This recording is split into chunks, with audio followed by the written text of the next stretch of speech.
Merci de votre fidélité et bienvenue. Le cardinal Théodore Adrien Sarr qui s'est adressé à la communauté chrétienne ce lundi 24 décembre. L'archevêque de Dakar a formulé d'abord des vœux de paix à l'occasion de Noël. Il a également salué les efforts entrepris dans la résolution des crises en Casamance mais également au Nord Mali. Théodore Adrien Sarr qui a également rendu hommage à l'évêque de Ziguinchor, Augustin Sagna, décédé. Nous y reviendrons peut-être avant la fin de cette édition avec Raki Bintou Acha. Et nous parlons de ce déguerpissement du forêt situé à West-Foire. Plus de 300 moutons ont été mis en fourrière, 14 personnes également interpellées par les gendarmes de la foire. Les éleveurs dénoncent la méthode de forcing, mais également de la méthode donc des forces de l'ordre qui n'ont pas donné de préavis, disent-ils. Ils se disent prêts à tout pour récupérer leurs biens. Seydou Sow, leur porte-parole, s'est confié à Ramatoulaïba. Ils sont venus hier pour s'emparer de nos moutons qui sont au nombre de 300. Ils ont aussi amené 14 de nos frères à la police de la foire. Ce que les policiers font, c'est vraiment pas normal. Je suis parti à la fourrière pour un constat. À ma grande surprise, les policiers n'ont donné ni à manger ni à boire aux moutons. Le bétail risque de mourir si rien n'est fait. Nous nous sommes implantés ici parce qu'il n'y a pas de place pour nos moutons au Seras. Le préfet a peut-être beaucoup plus d'argent que nous. C'est pourquoi il se permet cette injustice. Quand j'irai à Djolof, il saura qui de lui ou de moi a plus de pouvoir.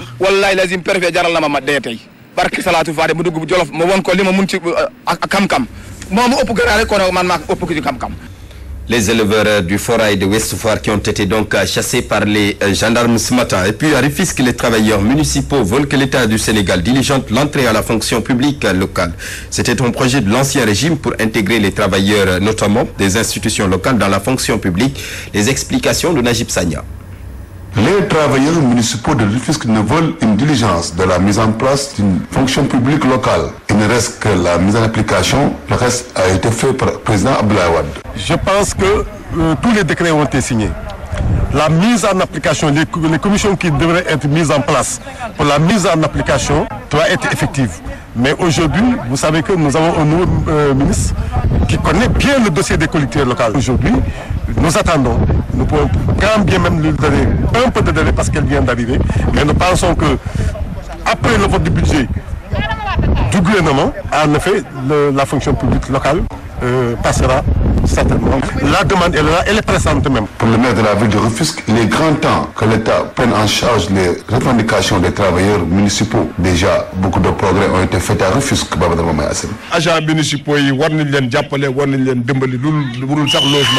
vu les revenus moyens, voire faibles des agents, il était impératif pour nous de mettre un projet, une politique pour les accompagner dans ce noble objectif qui est l'acquisition d'un logement décent. Enfin, l'avancement automatique sera positionné à partir du 1er janvier 2013. Les travailleurs municipaux de Rufisque assistaient à la pose de la première pierre de leur nouvelle cité à Bambilor. Rufisque, Najib Sagna à la télévision Alfadjiri. Diamaguène Extension, c'est un quartier périphérique de Kaolack qui crie son mal-vivre avec une insécurité grandissante, un manque d'eau et d'électricité. Les habitants ont d'ailleurs donné de la voix pour interpeller les autorités. La correspondance de Mamadou Matar Sarr.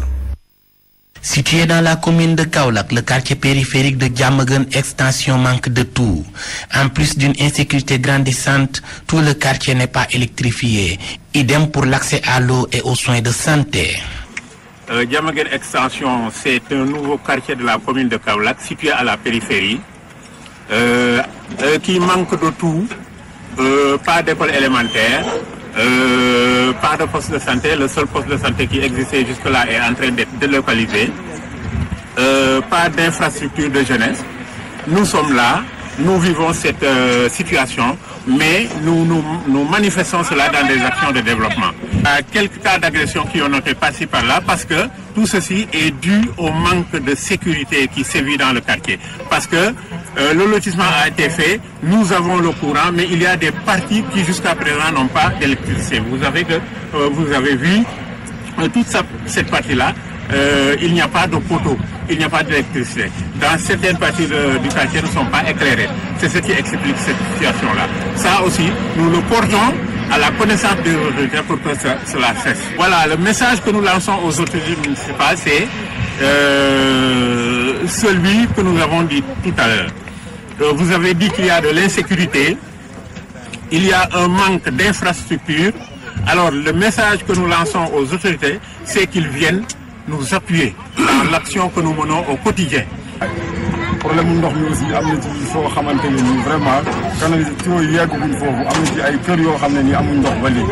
Ces populations qui comptent prendre leur destin en main ont initié des actions de développement pour s'en sortir.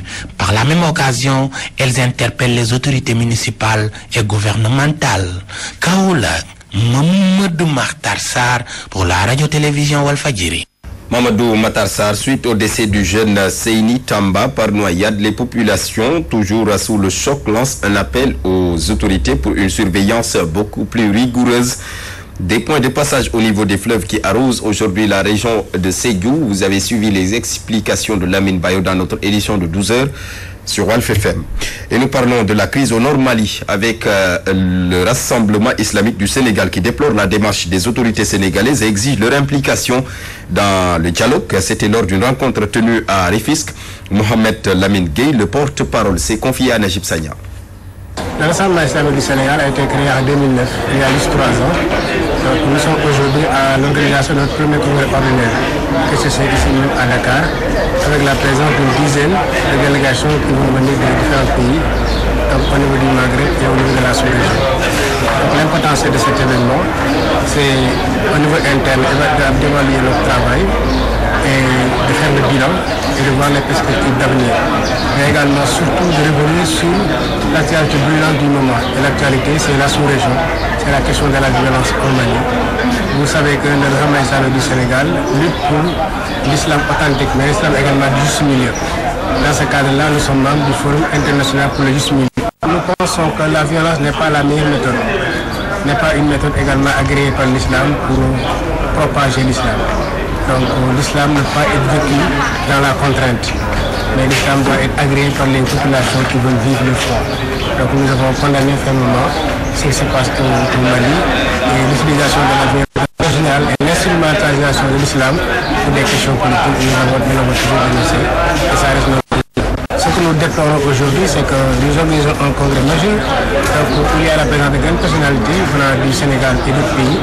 Jusqu'à présent, nous ne sentons pas la présence de l'État et ça, nous le regrettons fortement. C'est une question qui concerne l'islam, qui concerne la paix sociale, qui concerne le devenir de l'humanité, donc qui concerne toute la population. Nous pensons également que l'État doit être présent pour nous accompagner pour que les solutions soient des solutions équilibrées, mais c'est des solutions qui vont éradiquer de manière définitive la question de la violence dans nos sociétés. C'est parti pour les réveillons de fin d'année et la date du 24 décembre a déjà annoncé la couleur, sauf que cette année encore, la seule fausse note, c'est la conjoncture. Un reportage de Ramatoulaye Ba. Au Sénégal, chrétiens et musulmans ont l'habitude de fêter ensemble 24 décembre, veille de Noël. Mais pour cette année, beaucoup de personnes risquent de revoir leurs dépenses à cause des difficultés financières. On essaie de faire le minimum. Parce qu'il n'y a pas assez de moyens pour les 24, pour les fêtes. On a beaucoup diminué pour les fêtes aussi. Le pays va mal, on n'a pas assez de fric pour préparer les fêtes comme avant. Les fêtes nous sont comme avant. Je sors avec ma femme un peu quand même. Voir des amis, essayer de voir qu'est-ce qu'on peut faire, fêter un peu quoi. On risque de rien dépenser parce qu'il n'y a pas assez de moyens aussi pour dépenser quoi.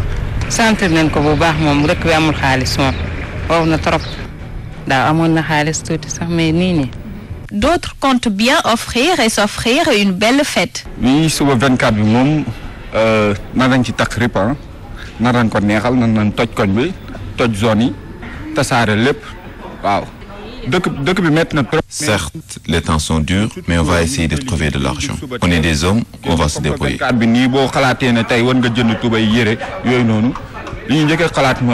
Demain, je vais bien m'en saper, sortir et m'amuser proprement. 2 000 francs ou 3 000 ou 4 000 francs. ñun góor yi jigéen bu ñëwee may jigéen ñi amul problème. 24 bi jaral na. war na yàlla jaral nañu ko. Ah ñun jaral nañu ko quoi. Il y a également ceux qui sont indifférents à la fête. Une fête qui coïncide avec les préparatifs du Magal de Touba. Moi, je prépare le Magal. Le 24 ne me concerne pas. Je travaille et je l'amène à Touba. Les fêtes de fin d'année s'annoncent 60 pour certains Sénégalais du fait de la conjoncture. Malgré tout, ces derniers comptent savourer ces quelques jours de bonheur, d'autant plus que la fin du monde annoncée le 21 décembre n'a pas eu lieu. Ramatoulaïba, fête de la nativité, les bûches de Noël sont très prisées en ce moment au niveau des pâtisseries. Tchorondjaï en a fait un sujet de reportage. À quelques heures de la fête de la nativité, la bûche de Noël est au goût du jour. Tina, pâtissière de son état, affirme que les commandes de ce gâteau du 25 décembre sont nombreuses. Ça se passe bien parce que là j'ai beaucoup de commandes, les mêmes clients qui sont toujours là. Et ces mêmes clients apportent d'autres parce que peut-être qu'ils ont passé le mot que j'ai fait une bonne bûche. Parce qu'il y a la qualité, il y a bien la conservation, il y a l'hygiène. Et je fais de très jolies bûches. Et je rends grâce à Dieu, les gens sont contents quand je les livre. Une cliente trouvée sur place est venue récupérer sa bûche. Elle se dit satisfaite de célébrer Noël avec des douceurs. Chaque année, je viens ici pour commander ma bûche de Noël. C'est la deuxième année que je commande ma bûche. Ces bûches sont délicieuses. En plus, il y a l'hygiène et la qualité surtout. Sans bûche, la fête ne sera pas complète, d'où la ruée vers les pâtisseries. Ce gâteau en forme de bois de cheminée garnit les tables pour un réveillon en douceur. Joyeux Noël à tout le monde. Joyeux Noël donc aux enfants. La fête de la nativité, c'est bien sûr demain, 25 décembre. Nous en arrivons à la page internationale et c'est avec Euronews.